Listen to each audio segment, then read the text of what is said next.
saya hormati, sore ini kesempatan yang baik sekali bagi kita semua karena menjelang maghrib nanti ada sebuah fenomena besar yaitu gerhana bulan, Pak ya. Gerhana bulan yang nanti sekitar pukul 17.30 akan mulai. Nah, sebelum ada kita melihat bersama atau menyaksikan bersama gerhana bulan nanti, sore kali ini kita menggelar muhasabah gerhana bulan yang pada sore kali ini alhamdulillah sudah hadir dua narasumber dari dua organisasi atau lembaga di bawah NU yang memiliki kompetensi masing-masing. Yang pertama ada Kiai Azhar Latif. Beliau, Kiai Azhar Latif adalah Ketua Lembaga Falakiyah Nahdlatul Ulama atau Kabupaten Kudus. Beliau nanti akan bicara gerhana bulan perspektif ilmu falak yang akan dikupas, dan kemudian nanti akan dilanjutkan dengan Bapak Haji Nur Said. Beliau adalah Ketua Lembaga Kajian Sumber Daya Manusia dan Pengembangan SDM atau Labkesda NU Kabupaten Kudus. Nah, bagaimana persoalan gerhana dan apa saja yang menarik soal gerhana bulan ini nantinya itu kita akan ulas bersama, yang akan diawali dengan paparan dari Bapak Kiai Azhar Latif. Kepada beliau kami sampaikan.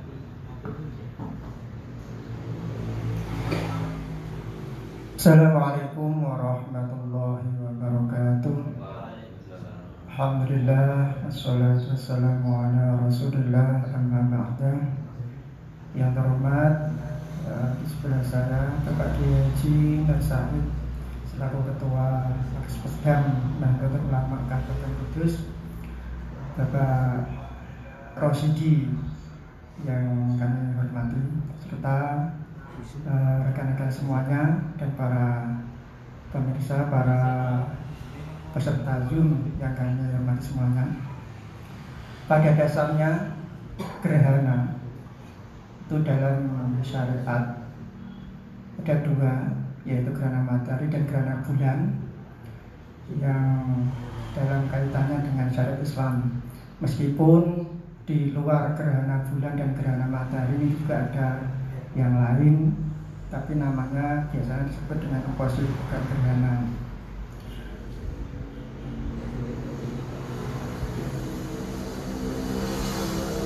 Kenapa terjadi gerhana? Ini adalah sunnatillah.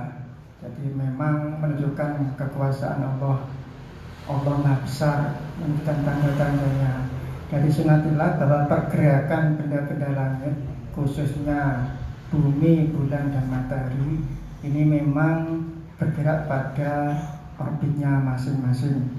Sudah menjadi sunnatillah bahwa bulan berevolusi mengelilingi bumi. Pada saat bulan berevolusi mengelilingi bumi, itu juga bumi mengelilingi matahari.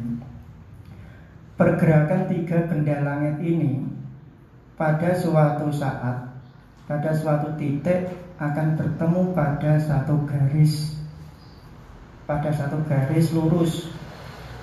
Kalau pada satu garis lurus itu matahari, bumi, serta bulan, berarti bumi ada di garis bagian tengah, ini nanti terjadi gerhana bulan. Kalau kebalikannya, matahari, bulan yang ada di tengah, terus bumi, maka nanti terjadi gerhana matahari. Prinsipnya untuk gerhana bulan ini terjadi ketika bulan purnama. Jadi ketika pertengahan bulan Hijriah. Ini yang disinggung adalah bulan Hijriah, bukan Masehi atau Miladiah. Jadi bulan Hijriah ketika pertengahan, yaitu biasanya tanggal 14 atau 15, seperti hari ini ada 14, nanti maghrib 15 atau 16, ini bisa terjadi gerhana bulan. Kalau gerhana matahari itu biasanya terjadi pada akhir bulan Hijriah, yaitu tanggal 29, itu saat konjungsi atau ijtima. Jadi pertemuan satu garis lurus di mana terjadi ijtima atau pergantian bulan lama ke bulan baru. Maka bisa diprediksi atau bisa kalau ada info-info yang sekarang ini banyak beredar dari luar, misalkan sekarang tanggal 10 Hijriah misalkan ada info nanti malam ada gerhana, maka bisa dipastikan bahwa itu hoax. Kenapa? Karena gerhana bulan terjadi pada saat purnama, di mana purnama itu pada pertengahan bulan Hijriah. Ini sudah pasti, ada sunnatullah. Begitu juga gerhana matahari. Kalau gerhana matahari terjadi itu biasa akhir bulan, yaitu tanggal 29 Hijriah. Ketika ada info bahwa nanti terjadi gerhana matahari misalkan, tinggal dicek ini tanggal berapa. Kalau bukan tanggal 29 Hijriah, berarti itu hoax, tidak mungkin. Tidak mungkin. Untuk permasalahan pada gerhana bulan yang akan kita amati ini, yaitu pada saat nanti maghrib bisa kita amati. Sebenarnya ini sudah terjadi proses gerhana bulan. Jadi ini pada jam 16.47, pada sekarang ini saya lihat jam 16.47, ini sebenarnya sudah terjadi gerhana bulan. Hanya saja untuk wilayah kita, yaitu khususnya Kudus, terus Indonesia bagian tengah juga bagian barat, ini tidak bisa mengamati. Kenapa? Karena kita masih siang dan bulan belum terbit. Terbit bulan nanti ketika jam 17.22 untuk Kudus. Jadi ketika jam 17.22 nanti untuk wilayah Kudus, ini bulan baru terbit. Itu pun kita belum bisa mengamati. Kenapa? Karena bulan terbit itu berarti piringan atas yang baru terlihat. Berarti kita belum bisa mengamati terlihatnya gerhana.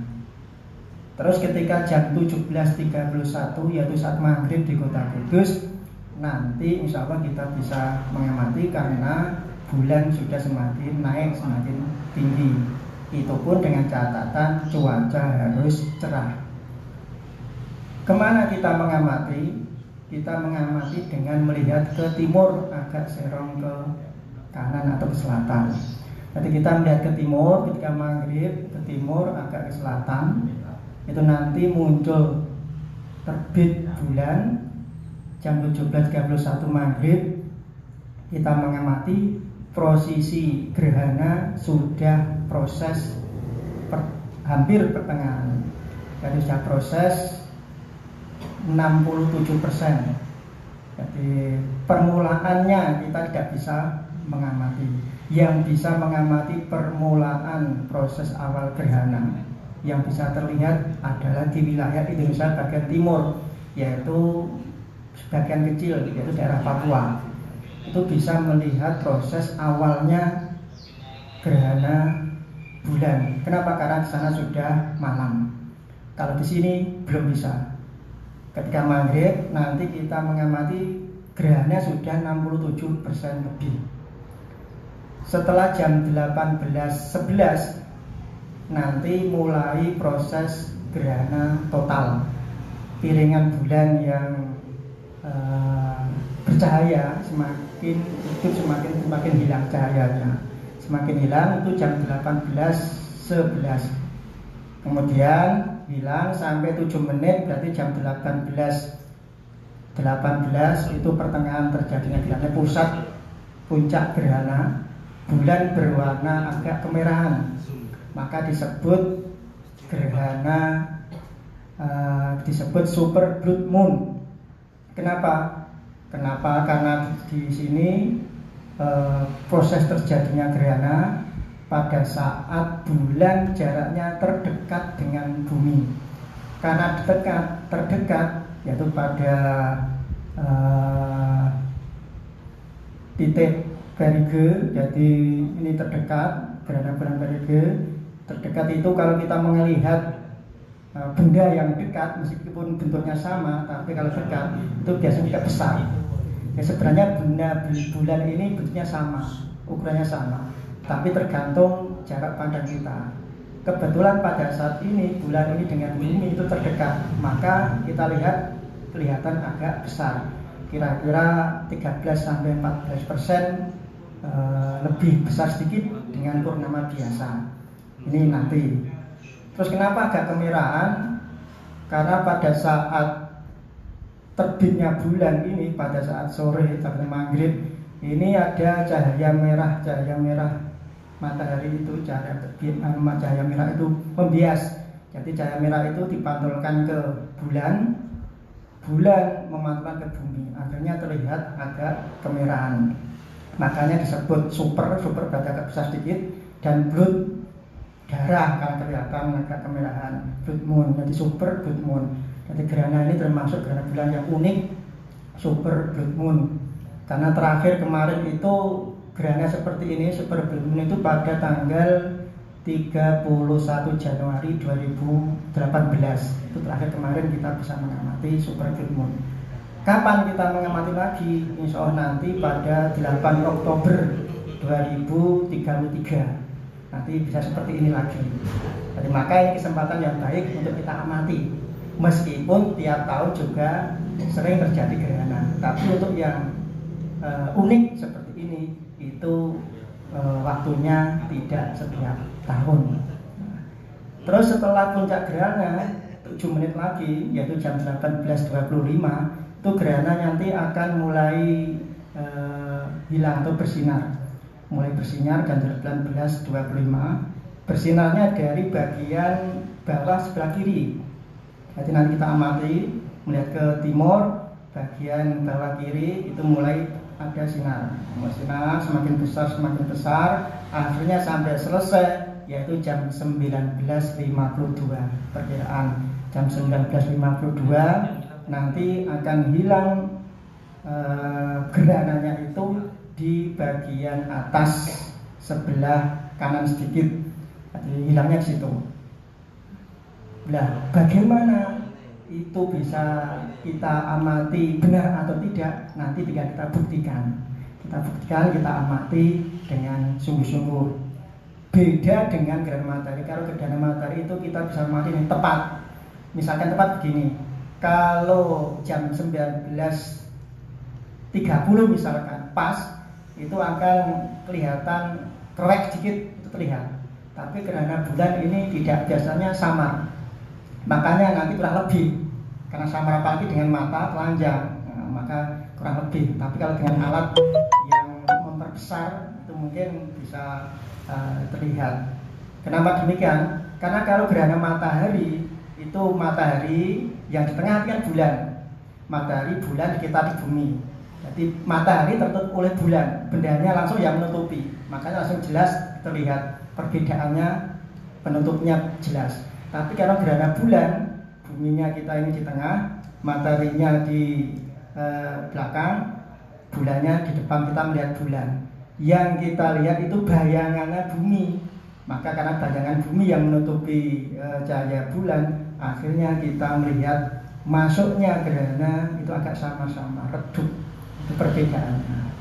Itu sekilas info mengenai gerhana dan keunikannya secara astronomis. Mungkin nanti kalau ada pertanyaan bisa dilanjut, biar waktunya nanti untuk praktek dan sebagainya. Terima kasih. Assalamualaikum warahmatullahi wabarakatuh. Ya, terima kasih. Sangat menarik dari Pak Azhar. Ternyata ada hal yang sangat unik gitu ya terkait gerhana, baik itu gerhana bulan maupun gerhana matahari.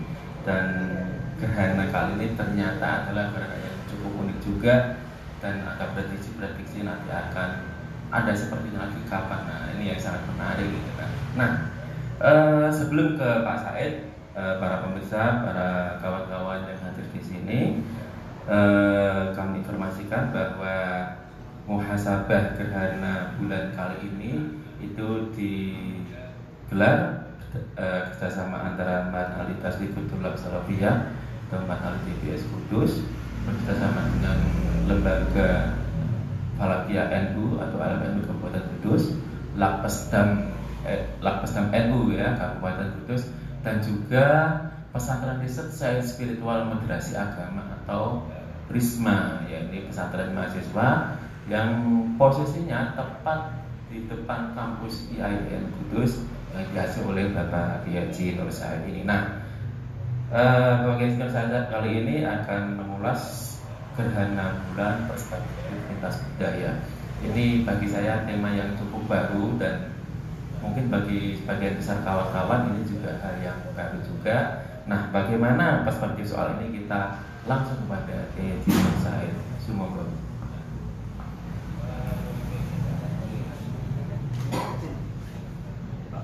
Baik, maka Pak Kiai Dr. Kiai Gus Faiz sudah rawuh langsung bergabung. Ini langsung Pak Yai aja saya terakhir. Sudah, aku sambutan pas penutup. Kesimpulannya. Oke. Ya Bapak beri. Dan Ya. beri Bapak beri.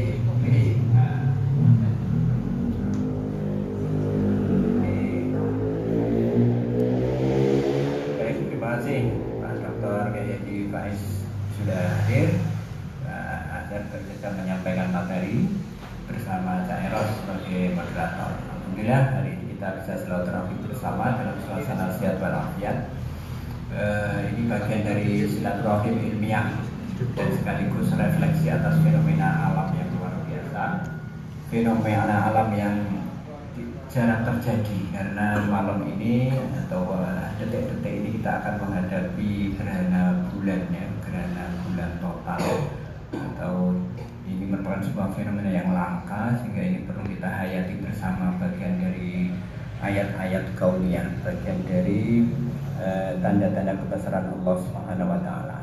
Nah, ini biasanya kawan-kawan sudah mengkaji dalam perspektif sains Islam ya, atau astronomi Islam, nanti turos dari Kiai Faiz.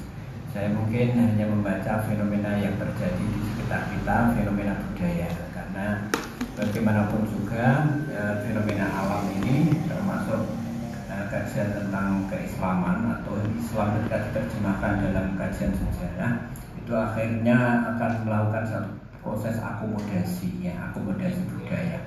Paling tidak dalam konteks pola-pola keberagamaan manusia, terutama umat Islam, itu dipengaruhi tiga hal. Ini mungkin hal dasar yang perlu saya sampaikan.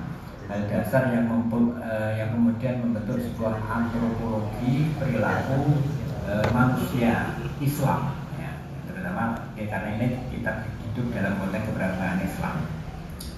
Dan yang pertama adalah manusia ini dipengaruhi oleh dipengaruhi oleh budaya nenek moyang. Nah, ini yang pertama, itu selalu ada pengaruh budaya nenek moyang dari masa ke masa itu yang kemudian teraktualisasi dalam folklore, dalam mitologi atau mungkin dalam tradisi adat istiadat, itu tidak lepas dari budaya nenek moyang. Dan budaya nenek moyang tentu itu bisa dipengaruhi oleh konstruksi kesadaran manusia itu sendiri karena keterbatasan dalam menerjemahkan fenomena supranatural, termasuk fenomena gerhana bulan ini, maka melahirkan sebuah pola-pola penerjemahan terhadap fenomena yang tidak bisa ditangkap oleh nalar mereka pada saat itu, sehingga masyarakat Jawa ketika menghadapi gerhana itu macam-macam ya. Dulu waktu kita kecil atau waktu saya kecil, mungkin sekarang sudah mulai tergeser ya, karena keberagamaan atau kesadaran agama sudah mulai bangkit. Misalnya dulu kita waktu saya kecil itu ketika ada gerhana, terutama gerhana matahari total ya. Saya mengalami gerhana matahari total itu tahun berapa ya? 83 ya. Ya 83 itu mungkin adik-adik belum lahir nih. 83 saya SD itu ya kan. Masih ya SD, saya lahir kelas 1 itu 79, berarti ya memang SD kelas 5 atau kelas 4 itu. Nah itu sebagian ada yang lari-lari kemudian memukul pohon-pohon gitu ya Pak. Ini mungkin menang pohon atau mungkin binatang-binatang, termasuk ketika orang lagi hamil ya, itu juga bagaimana disentuh ya, sentuhan supaya sadar lah intinya. Itu sebenarnya wujud ketidakmampuan masyarakat tertentu ketika melihat fenomena supranatural atau fenomena alam yang itu mereka tidak mampu menangkap bagaimana untuk menjelaskan itu. Maka lahirkah fenomena-fenomena budaya itu. Nah, itu sebenarnya adalah budaya nenek moyang yang macam-macam. Dan itu mengapa mereka melakukan hal itu? Karena disadari sebagai satu bentuk bahwa fenomena gerhana itu adalah fenomena, misalnya kalau dalam tradisi literatur Jawa kuno itu disebut sebagai fenomena apa ya, Batoro ya, Batoro. Jadi istilahnya adalah Batoro Kolo ya. Batoro Kolo itu ya wong Jawa kemudian nyebut buto ya, Batoro Kolo. Jadi Batoro Kolo ini fenomena apa ya? Fenomena sebuah kekuatan di luar diri manusia yang kemudian menangkap ya fenomena alam itu, bumi apa namanya, matahari, bulan. Nah, ketika itu ada kekuatan di luar dirinya, maka reaksi manusia itu berupaya untuk mencari jalan keluar. Nah, jalan keluarnya adalah salah satunya kemudian beramai-ramai. Ada yang apa namanya, lesung ya, lesung itu dipukuli ya, lesung. Lalu kemudian ya itu tadi, kalau punya tanaman-tanaman yang itu produktif itu dibangunkan, binatang-binatang yang produktif juga disentuh. Nah, itu sebenarnya kan fenomena tanda budaya. Jadi artinya sebenarnya bukan berarti mereka lari dari kekuasaan lalu kemudian menganggap fenomena kekuasaan itu di binatang atau di tumbuhan, tidak. Tetapi sesungguhnya adalah sebuah kesadaran universal bahwa kita harus sadar ini loh, ada fenomena yang beda dengan yang biasanya gitu. Nah, maka dalam perspektif Islam lalu kemudian kita disarankan sholat gerhana itu sebagai wujud kesadaran transenden ya, kesadaran transenden.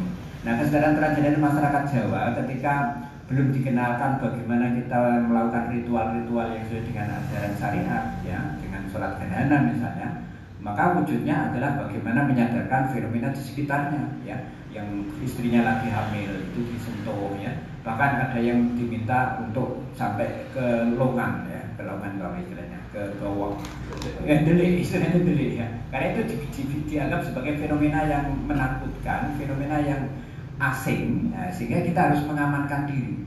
Nah, cara mengamankan dalam Islam, nah, saya kira nanti tentu Yai Faiz tadi teman kita yang pertama tadi sudah menyampaikan, baik nanti kita insya Allah ada sholat gerhana, dan itu sebagai sebuah pelarian transenden menurut syariat Islam. Tapi bahwa fenomena budaya itu tidak bisa kemudian diterjemahkan sebagai fenomena yang apa namanya keluar dari Islam, karena itu simbol menyampaikan pesan. Maka ketika bicara mitos, ya, mitos itu ada dua. Mitos itu tidak kemudian hanya sebagai sesuatu yang tidak faktual, tetapi mitos itu cara menyampaikan pesan ke masyarakat terdahulu. Bahkan Yunani pun juga ada mitologi. Masyarakat Yunani yang dikenal sebagai kader filsafat itu dari Yunani itu ada mitologi. Dan mitologi itu cara menyampaikan pesan. Nah, ketika masyarakat Jawa itu kemudian menyentuh atau mungkin menyembunyikan kentongan, membunyikan lesung, itu sebagai wujud kita supaya sadar bahwa ada kekuasaan di luar diri kita yang harus kita sadari, bahwa kita harus menyembah kepada Sang Pencipta. Nah, persoalannya adalah God has many names kalau dalam bahasa bahasa hubungan antar agama itu. Lalu dalam bahasa Jawa kemudian ada Sang Hyang Widi, yaitu sebenarnya Allah Subhanahu Wa Taala kalau dalam Islam ya. Jadi itu fenomena budaya. Jadi ketika kita bicara tentang gerhana, ada kekuatan di luar diri kita, bahwa itu kalau dulu disebut dengan Batoro Kolo atau buta apapun namanya, anggap aja itu sebagai satu wujud kesadaran transenden bahwa fenomena itu adalah faktor dari fenomena kekuasaan di luar diri kita. Kalau kita sudah diajarkan tentang nilai-nilai Islam, ya otomatis itulah fenomena kekuasaan Allah. Jadi ayat-ayat kauniyah, jadi itu sebagai ayat kebesaran Allah Subhanahu Wa Taala. Jadi kalau sekarang kita kan sudah mulai terdidik, sudah mulai terpelajar. Jadi fenomena itu harus diterjemahkan sebagai satu bentuk kita menyadarkan kepada fenomena alam universal. Karena alam itu bisa kita ajak bicara gitu ya. Jadi tumbuhan, lalu kemudian binatang itu sebenarnya bisa kita ajak dialog gitu. Gusmus saja pernah itu dalam sebuah kajiannya pernah ada sebuah pohon ya kan, yang satu diajak dialog ketika pagi hari ketika menyiram, yang satu tidak ya. Ketika dia dialog itu ternyata pohonnya lebih tumbuh dan lebih lebih lebat gitu. Artinya bahwa itu sebenarnya pesan rahmatan lil alamin sebenarnya ya, fenomena rahmatan lil alamin. Maka cara orang Jawa untuk menyampaikan rahmatan lil alamin itu sebenarnya dengan bahasanya Gus Dur adalah pribumisasi Islam. Jadi pribumisasi Islam. Cara orang Jawa merespon gerhana dengan cara pribumi ya seperti itu. Nah, tapi ketika sudah masuk Islamisasi Jawa atau Jawanisasi Islam, ya tetap ritual ala syariat harus kita lakukan. Tetapi pesan bahwa kita ramah kepada lingkungan itu tetap harus ditegakkan, dikembangkan. Bahwa arsalnaka illa rahmatan lil alamin. Nah, cara orang Jawa caranya adalah dengan seperti itu. Jadi itu yang pertama. Jadi fenomena budaya Islam itu yang pertama dipengaruhi oleh budaya nenek moyang. Yang kedua adalah dipengaruhi oleh modernitas. Nah, modernitas itu perkembangan teknologi informasi, termasuk rasionalitas. Misalnya kita hari ini menghadapi atau istilahnya muhasabah gerhana bulan hari ini, kita sudah melibatkan fenomena modernitas. Ada medsos, kemudian kita liput dengan Zoom, lalu kemudian ada sebuah kajian dengan nalar ilmiah. Ini sebagai satu bentuk fenomena modernitas, fenomena sains gitu. Sehingga ini kemudian melahirkan sebuah budaya baru ya, cyber culture namanya. Jadi tentu beda di era Jawa klasik ya, budaya Jawa klasik dengan di era digital dalam merespon fenomena budaya. Dulu nggak ada, ketika ada gerhana bulan lalu kemudian kita melakukan pola refleksi muhasabah seperti ini. Muhasabahnya ya paling di masjid, lalu kemudian kita banyak melakukan istighfar, setelah itu sholat gerhana dan khutbah dan seterusnya. Nah, itu sebagai wujud ketika fenomena itu didekati dengan pendekatan Islam. Jadi fenomena modernitas ini adalah bagaimana perkembangan teknologi sains, termasuk perkembangan objektifikasi Islam ya. Dan fenomena modernitas ini menjadi penting untuk menyampaikan pesan rahmatan lil alamin. Jadi kalau kita fenomena gerhana ini kita dekati dengan mistik, maka ini menjadi tidak ilmiah. Islam ini menjadi ilmiah ketika fenomena gerhana juga didekati dengan sains. Nah, tadi disampaikan oleh Pak Azhar tadi ya, sedikit sudah menyinggung sains astronomi Islam. Karena ketika Islam disampaikan dengan ilmiah, maka disitulah Islam menjadi ramah. Jadi Islam bisa diterima oleh kelompok non-Muslim ketika Islam disampaikan dengan pendekatan ilmiah. Kalau didekati dengan pendekatan doktriner, didekati dengan pendekatan mistik, maka kelompok ilmuwan, saintis tidak akan bisa menerima Islam. Nah, alhamdulillah kita sudah mulai masuk, kita ada ma'al ali ilmu falak. Itu tujuannya adalah bagaimana menyampaikan Islam ramah itu dengan pendekatan ilmiah.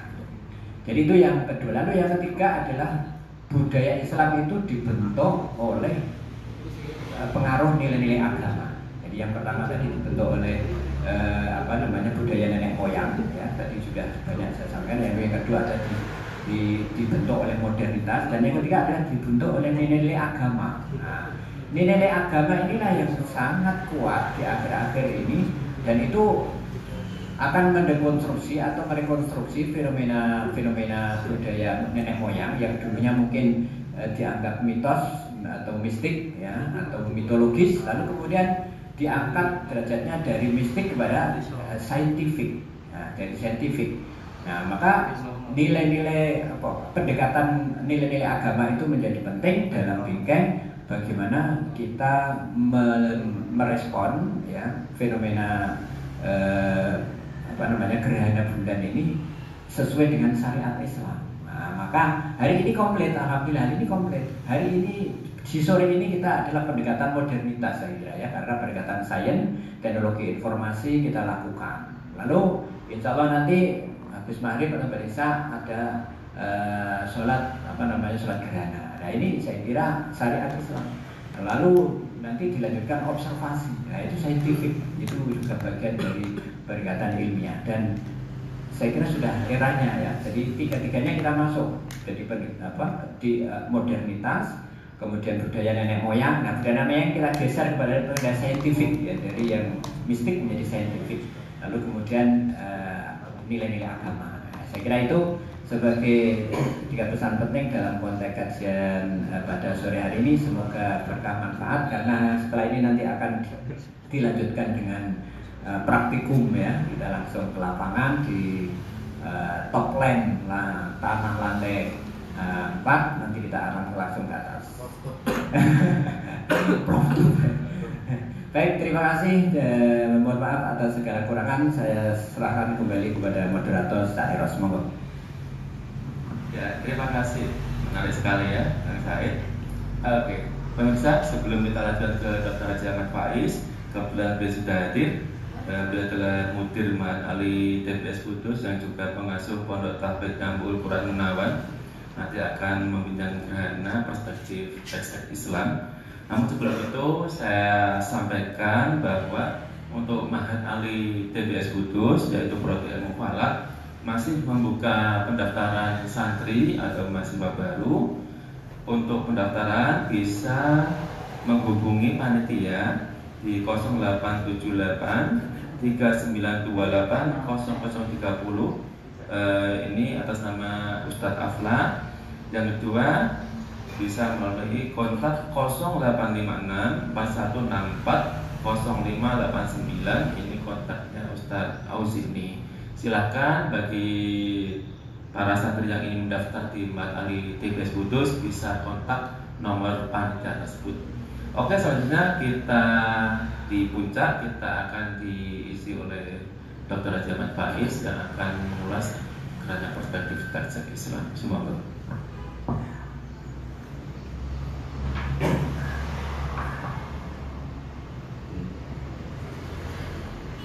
Assalamualaikum warahmatullahi wabarakatuh.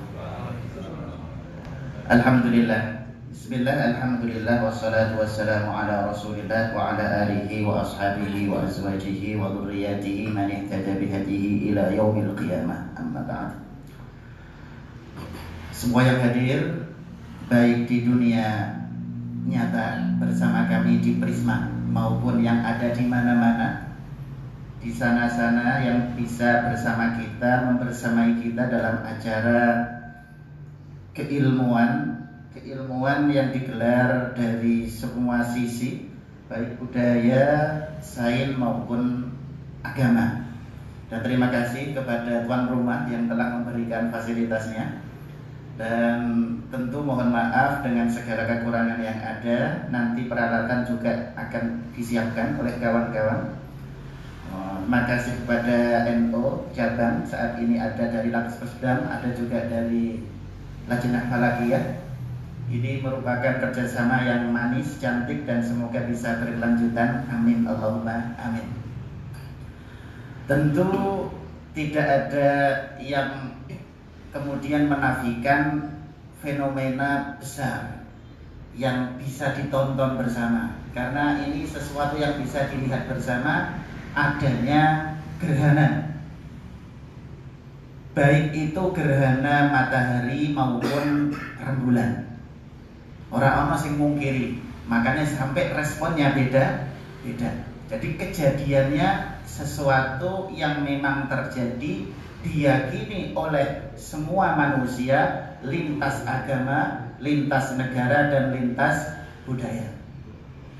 Walaupun terkadang beberapa kejadian gerhana itu kapan mulai tercatat dalam literatur, dalam turunan, mulai kapan itu tentu masih sangat misteri.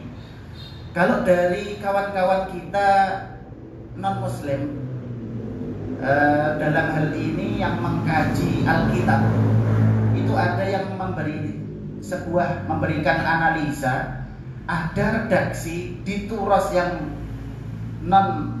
di luar Islam itu, yang katanya ada sentilan sentuhan tentang kabar adanya gerhana. Nah, ini saya bacakan teks di Alkitab di Perjanjian Lama. Nah, cuman tidak biasa baca, jadi kalau salah tajwidnya nanti mohon dimaklumi. Jadi matahari diamlah di Gibeon dan bulan di lembah Aijalon, dan matahari berdiri diam dan bulan berhenti sampai bangsa ini membalas dendam pada musuh mereka. Ini kemudian ada yang menerjemahkan bahwa itu salah satu fenomena gerhana, terlepas itu mataharikah atau bulankah, karena dalam sisi sains tadi matahari bulan ditambah bumi berada di titik mana bersamaan sehingga ada sinar yang tidak terlihat. Nah, itu turos yang lama banget. Nah, dari Alkitab, dari Perjanjian Lama. Sebelum masuk ke turos Islami, kita juga memungkinkan mendapatkan cerita-cerita. Kalau dalam bahasa Arab disebutnya itu toroif. Ada yang memanfaatkan gerhana untuk mengelabui masa. Itu terjadi saat Christopher Columbus. Nah, Christopher Columbus kan terkenal apa? Tukang dolan ya, anak saiki. Tukang jalan-jalan. OTW, mubeng-mubeng sampai mana-mana. Nah, kemudian di sini tercatat bahwa Christopher Columbus itu pada tahun 1504 Miladiah dia kehabisan perbekalan. Nah,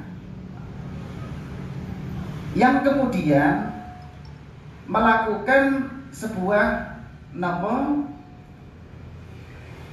cara untuk mengelabui masa agar mau memberikan bantuan pada mereka. Nah, ceritanya kemudian mereka bilang, kalau kalian tidak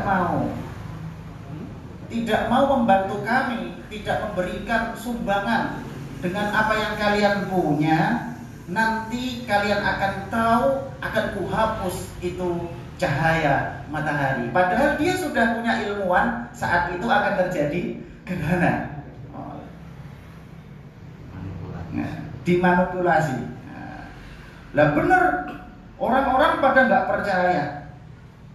Lah setelah benar-benar terjadi gerhana, loh itu lihat tuh, tak hilangkan cahayanya. Akhirnya masyarakat saat itu berbondong-bondong memberikan segala bantuan kepada Christopher Columbus.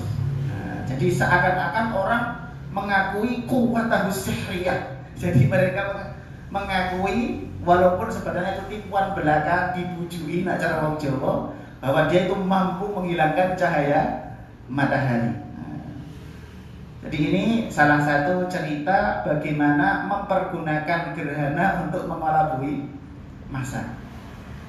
Kalau dalam catatan Jawa tadi di turos Jawa adanya buto, kalau dalam turos Cina itu yang memakan gerhana bukan buto, karena mereka punya budaya lain yang memakan adalah tinin, yaitu naga. Nah, kenapa kemudian dokotean? Itu maksudnya apa? Kalau dalam pemahaman mereka, kotean itu dikotei, ditaboi, biar nogone kuaget terus ngelepeh mana. Itu bahasa mereka. Jadi kalau kita ada bilangnya buto, dalam turos Sin atau Cina itu ada tinin atau naga, tapi ada juga para pejalan pelancong setia jadi sejarawan, yaitu Christopher Columbus malah memanfaatkan untuk mengelabui masa. Nah, termasuk pada penaklukan Turki itu pun terjadi gerhana, dan saat gerhana ini muncul kembali yang dulu bernama Konstantinia, itu langsung turun semangat. Oh, ternyata mereka lah yang diberi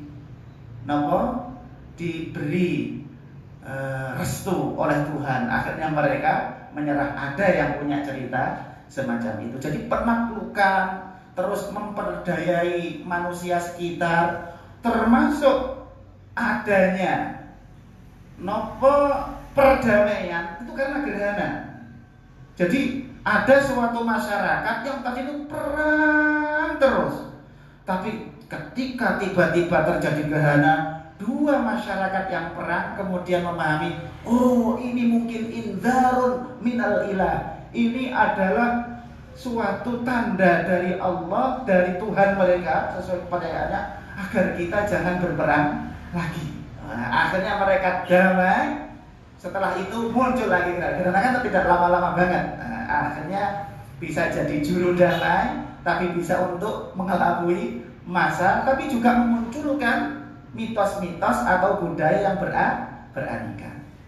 Cerdasnya Islam karena memang Rasulullah itu tidak melakukan sesuatu kecuali dengan wahyu, maka ketika ada gerhana dan masyarakat mencoba menyambungkan dengan berbagai keyakinan atau memunculkan keyakinan baru, dan saat itu momennya tepat, yaitu saat putra Nabi yang bernama Ibrahim meninggal dunia, tiba-tiba terjadi gerhana.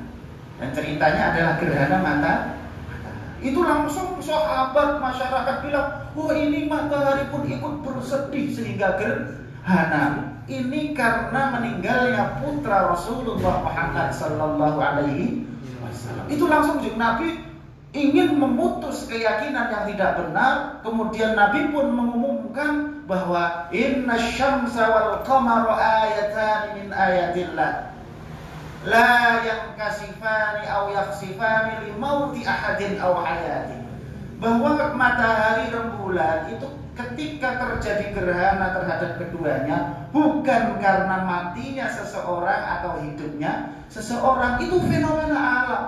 Terus Jeng Nabi, kalau kita melihat itu terus apa yang kita lakukan? Nah, harusnya ini yang kalian tanyakan, jangan memunculkan pikiran atau keyakinan yang beraneka yang tidak sesuai dengan aturan agama. Jadi pertanyaan yang paling bagus, kalau terjadi seperti itu apa yang harus kita lakukan? Maka kemudian Jeng Nabi memberikan jawab, fa idza ra'aitum dzalik, atau dalam versi lain, fa idza ra'aitumuhuma, apa yang harus kita lakukan saat kita melihat itu?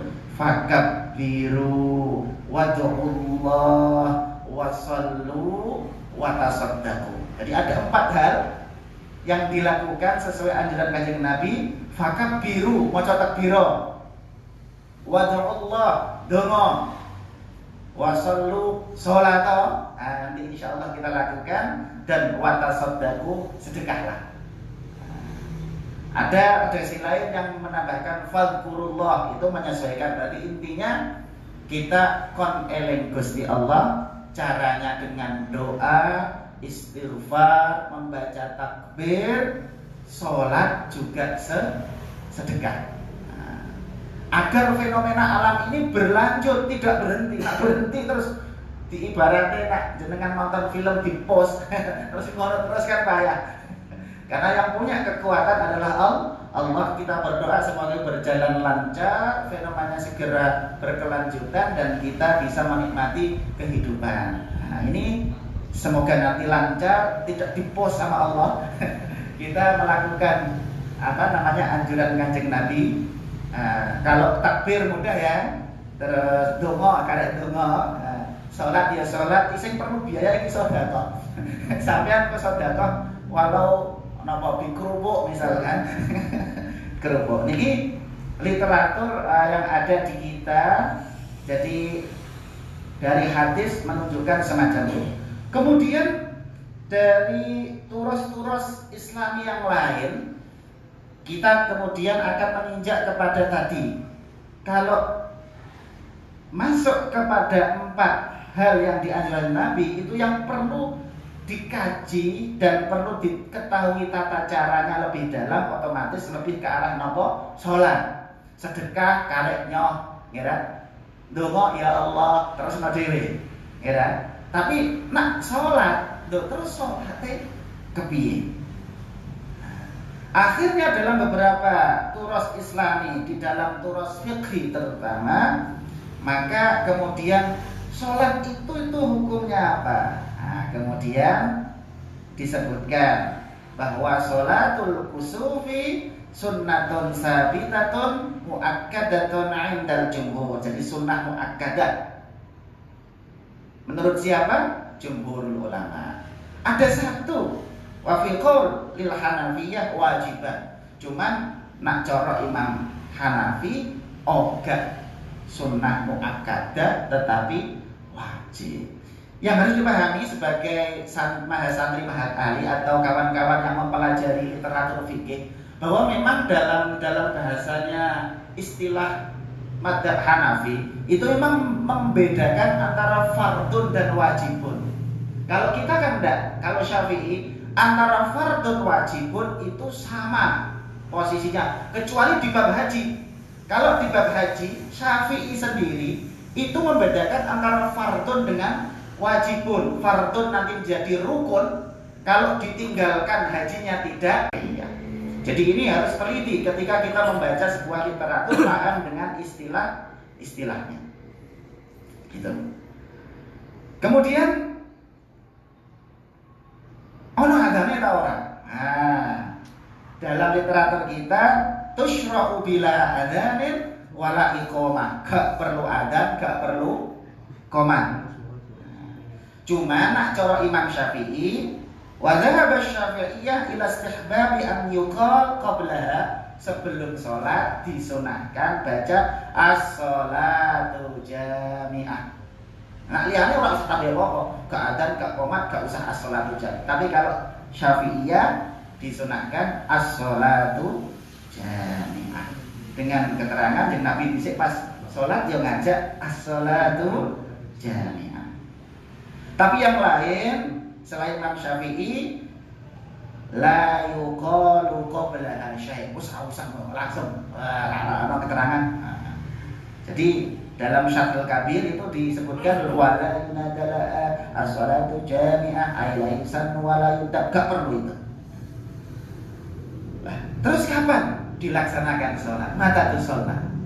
Otomatis kajiannya adalah pas dilaksanakan sholat itu posisi gerhana sudah mau mulai. Nah, keterangannya kapan? Hina taghibu kulluha wa taswaddu wa kadzalika idza dhahaba julluha tusallat. Jadi nak wis tak ketok kabeh utawa sebagian besar julluha iku disolati. Nak lagi sithik wa amma idza khasafa minha asy-syai' al-yasir, nak lagi sithik iku ora usah salat. Ini keterangan dari Mawahibul Jalil. Nak saya ngerti saiki misalkan kok ahli falak kok. Wa idza arafa faqat ahlu ilmil falak. Wa lam tadhhar linnas wa ora iso ro. Sing iso misalkan ahli falak kok dengan alatnya atau ilmunya. Nah, wong ora iso ndelok, gak iso membuktikan misalkan entah karena apa gitu, itu tidak disalat karena gak kelihatan. Jadi yang baik itu pelaksanaannya sudah benar-benar gerhana full atau sebagian besar. Nah, lagi sithik enteni. Lah nek kok salat maghrib sik, aja kesusu. Salat niku sik. Idza istama'a ma'al khusufi awal khusufi ghairuha minas sholawat. Nak pas bareng antarane gerhana karo salat yang lain sing didhisikno sing ndi. Ha iki. Kaya iki kan sudah gerhana kok barengan karo maghrib. Iku sing didhisikno sing ndi. Nah, keterangan dalam turas yang kita dapatkan bahwa yang didahulukan quddimal akhwafu fautan, yang paling ditakutkan habis waktunya itu yang didahulukan. Kira-kira kok sholat maghrib sik gerhanane ijo ana ta mboten? Masih. Berarti engko sholat maghrib sik lagi sholat gerhana. Itu keterangannya. Kemudian sholatnya oke, waktunya sudah. Terus ono khutbah ta ora? Nak sholat Jumat kan wonten khutbahnya. Sholat Idul Fitri juga ada khutbahnya. Lah, dhahaba Abu Hanifah wa Malik wa Ahmad ila annahu la khutbata li sholatil kusuf. Jadi nak gerhana itu cara Abu Hanifah, Malik, Ahmad gak perlu khutbah dah. Wah, soalnya perintahnya mau kan fa idza ra'aitumuhuma fakabbiru wad'ullah wasallu watasaddaqu. Takbira, donga, salata, sedekah orang perintah khutbah ngono. Lah nak sing napa Imam Syafi'i wa dhahaba Syafi'iyya ila annahu yukhtabu laha ba'da shalah khutbatan ka khutbatayil 'id. Nak cara Imam Syafi'i bar salat, berarti salat dhisik.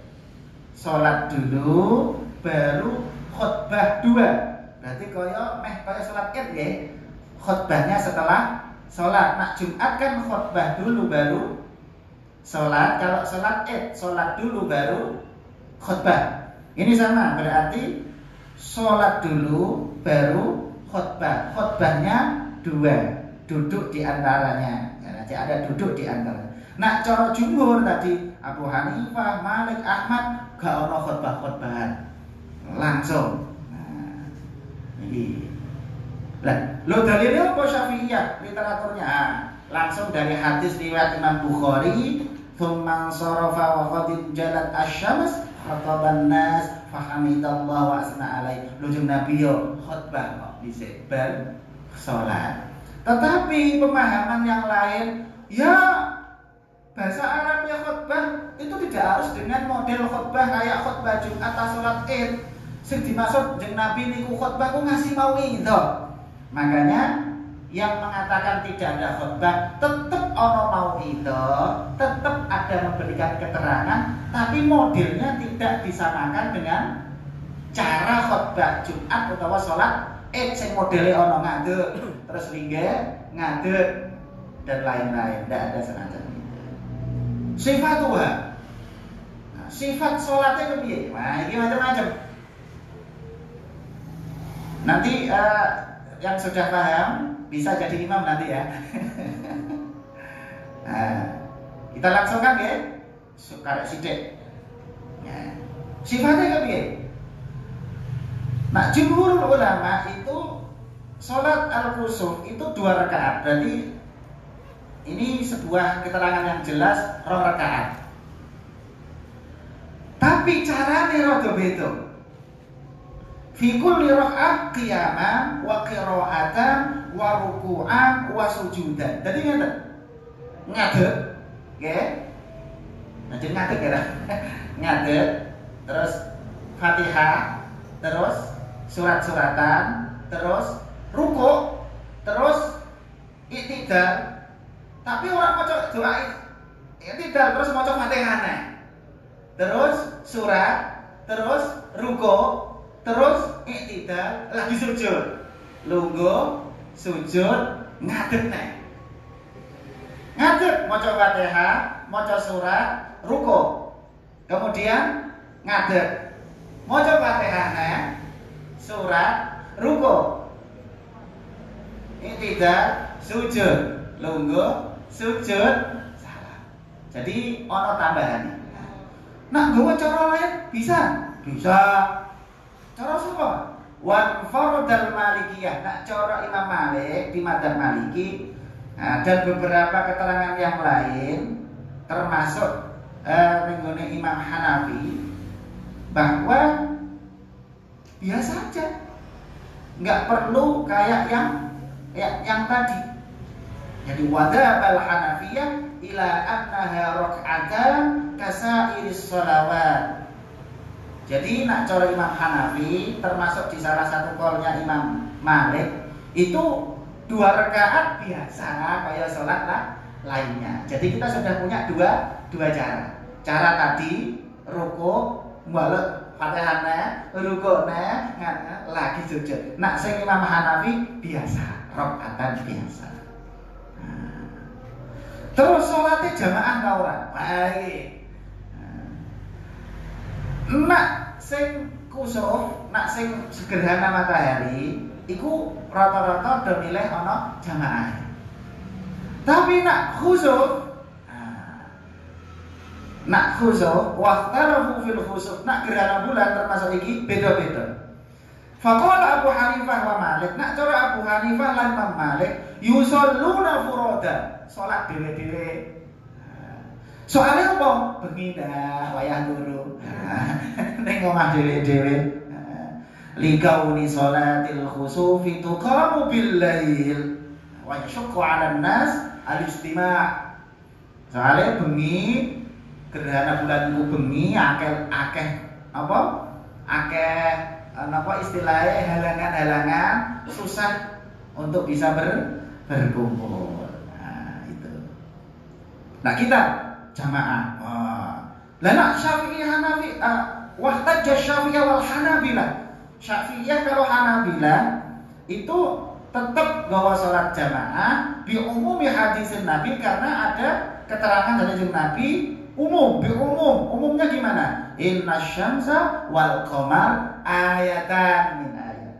Jadi ketika menyebut qamar mesti ya syams ya qamar, tidak dibedakan. Fa idza ra'aitum dzalik au fa idza ra'aitumuhuma fasallu. Nah ancen iki yo oleh jamaah iki yo jamaah, jangan dibedakan.